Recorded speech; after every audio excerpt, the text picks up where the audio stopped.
Eat more ni shairi ambalo limeandikwa na bwana Corrie, miongoni mwa waandishi nguli kabisa waliopata kuishi mwishoni mwa karne ya 19 lakini pia na mwanzoni mwa karne ya 20. Hasa tukizingatia kwamba kipindi hiki ndipo ambapo dunia ilishuhudia mapinduzi makubwa kabisa ya viwanda, yani industrial revolution.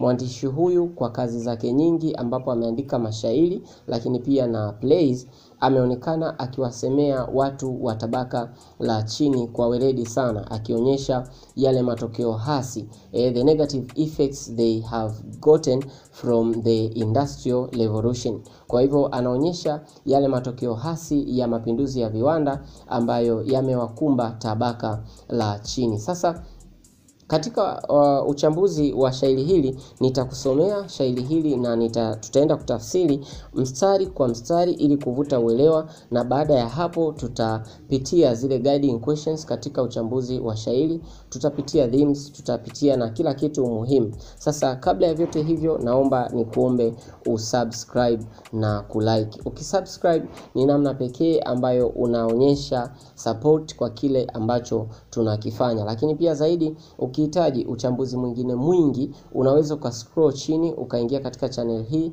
Kuna vitabu vingi sana vingine, lakini pia naomba niwapigie pande rafiki zangu Doto Njige na Gordon School of English. Ukienda kwenye channel za hawa watu pia nao wanafanya uchambuzi wa kazi za literature kwa weledi sana na kwa umahiri mkubwa. Katika shairi hili ambalo mwandishi Corrie alilipa title ya Eat More, yani kula zaidi, lenyewe lina beti mbili ambapo kila ubeti una mistari 4. Ukisoma ubeti wa kwanza anakuambia eat more fruit, the slogan say more fish, more beef, more bread. Katika mistari ya kwanza anakuambia kula zaidi matunda, kauli mbiu inasema samaki zaidi, kula zaidi nyama, kula zaidi mkate. Kwamba the slogan tunaweza kusema ni kauli mbiu au ni kampeni, ambapo tunapiga picha kwamba inaweza kawa imebandikwa sehemu, ipo sehemu kwenye bango. Hiyo mistari miwili ya kwanza anakuambia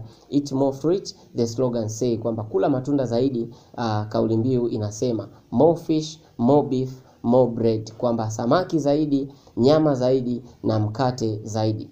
But Persona anaendelea kuongea sasa, anasema katika verse ya 3, but I'm on unemployment pay my third year now and wed. Lakini mimi sijaajiriwa na ni mwaka wa 3 sasa na ni tayari nimekwisha kuoa. Kwa hivyo huyu ambaye anaisoma hiyo kauli mbiu anasema kwamba ni mwaka wa 3 sasa, hana ajira na ameoa. Sasa anashangaa kuona hii slogan inamwambia ale zaidi hivyo vitu tajwa hapo juu. Ukiingia katika ubeti wa pili, Persona anasema and also I wonder when I will see the slogan when I pass, the only one that would suit me, eat more bloody grass. Anasema kwamba ninashangaa sana ni lini ambapo nitaona kauli mbiu au tangazo ambalo litanifaa mimi kulingana na hali yangu, ambalo litaniambia eat more bloody grass. Yani tukisemea bloody grass, yani ile mboga za majani ambazo zinazalisha damu kwa wingi sana.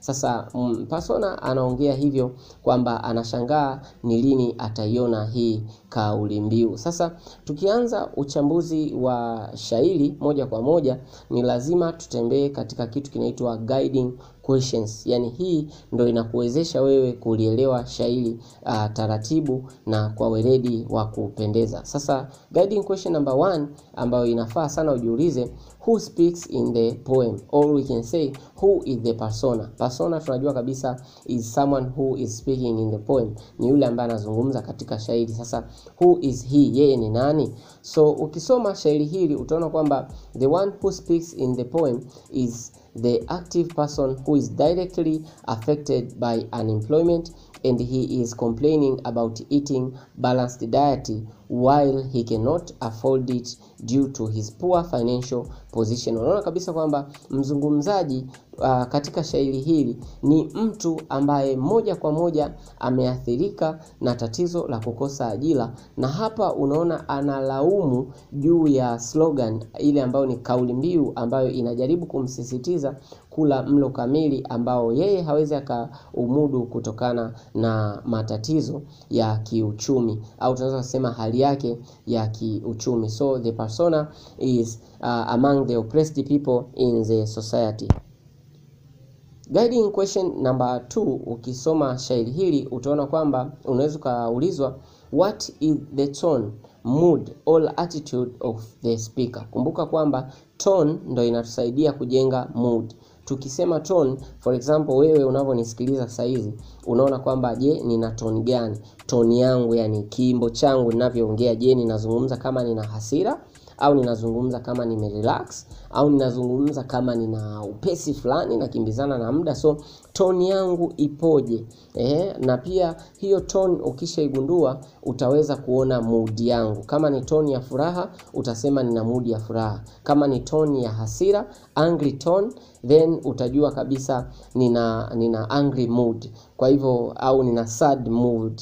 Angry tone inapelekea sad mood or angry mood. So in this poem you can see the persona's tone or mood is sadness or angry, because through the words which we can hear we can see anger in his words. Kwa hivyo kupitia hasira ambayo tunaweza tukaiona kwenye maneno ya persona, tunaona kwamba the mood of the poem is angry or sad mood.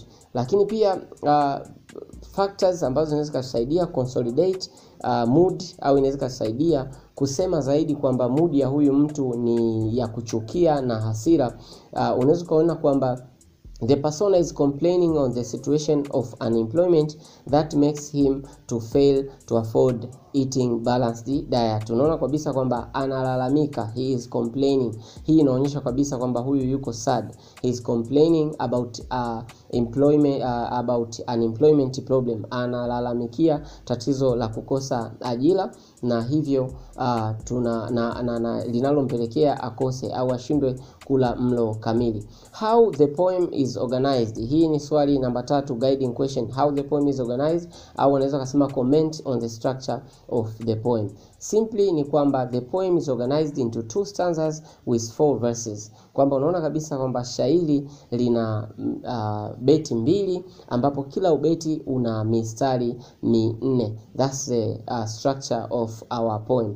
Ukienda katika guiding question number 4 ambapo unaweza kuambiwa comment on the language used. Language used in the poem is ordinary language and can be said as standard language, kwamba persona au mwandishi ametumia lugha ya kawaida kabisa ambayo inaeleweka na ni haina maneno yoyote ya kitaalamu au haina maneno yoyote ambayo yanaweza yakakosekana au mtu anaweza akapata shida kuelewa. So the language used is simple and standard. You can see the poet has followed the grammatical rules, also things like punctuation. Amefuata sheria za sarufi ikiwemo matumizi ya alama za uandishi. So ukiingia katika matumizi ya lugha ni lazima uangalie figures of speech. Katika figures of speech utakutana na vitu kama imagery ambapo is a creation of mental picture by using words.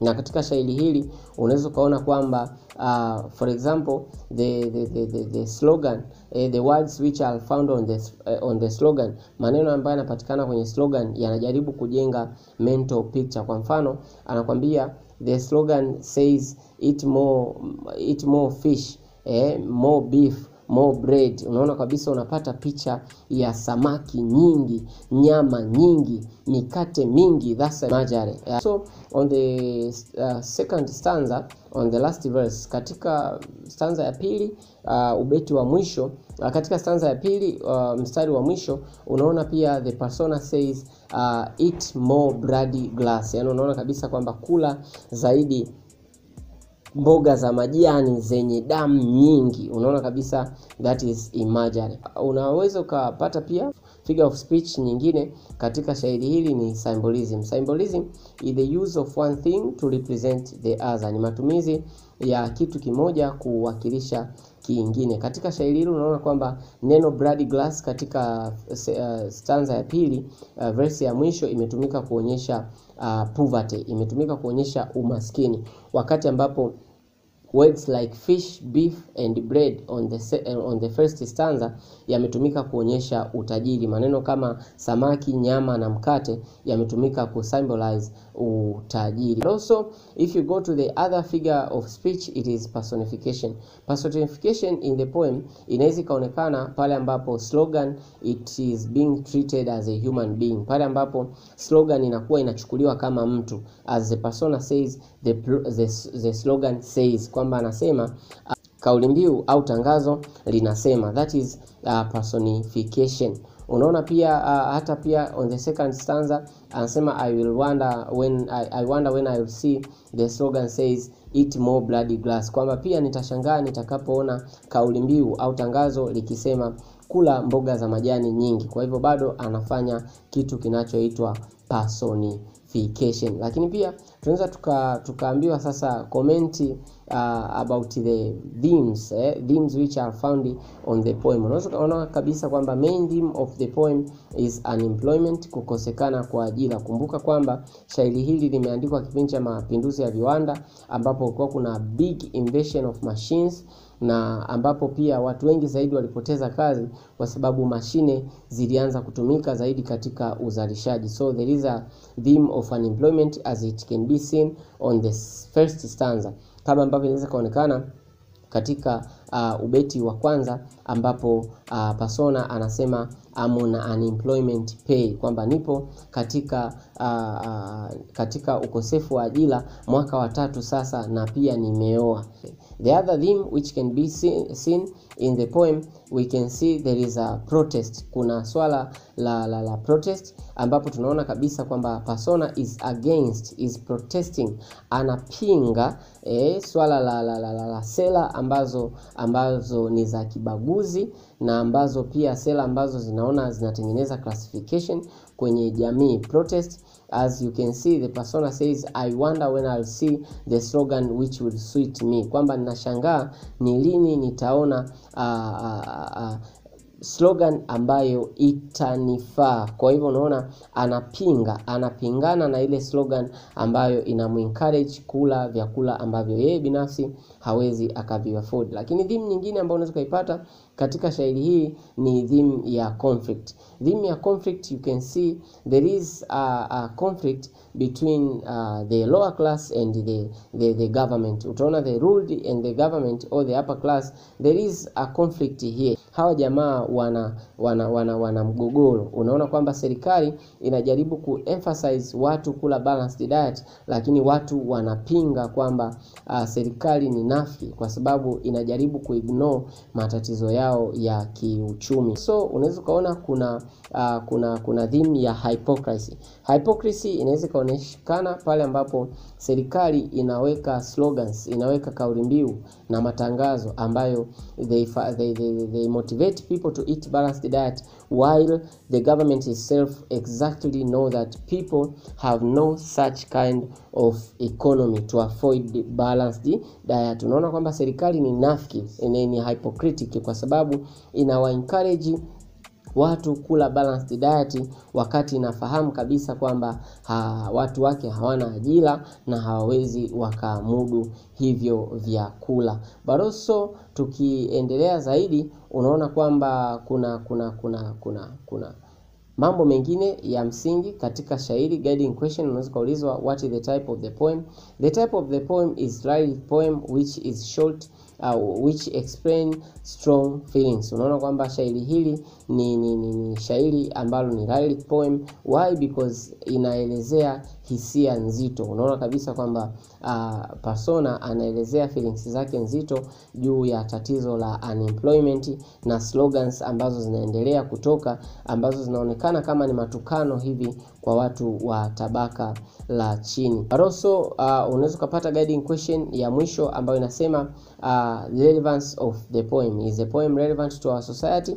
Yes, the poet is relevant to our society because we have a lot of people who are unemployed. Tuna watu wengi sana ambao hawajaajiliwa, lakini pia au tunaweza kusema hawana ajira. So the poem is relevant to our society because our government is somehow also hypocritical, kwa sababu pia hata serikali yetu pia au serikali zetu pia kwamba pia ni za kinafiki, kwa sababu unaona kuna matangazo ya lishe bora kila siku, lakini pia unaona kuna tatizo la unemployment kubwa kabisa ambalo bado linaikumba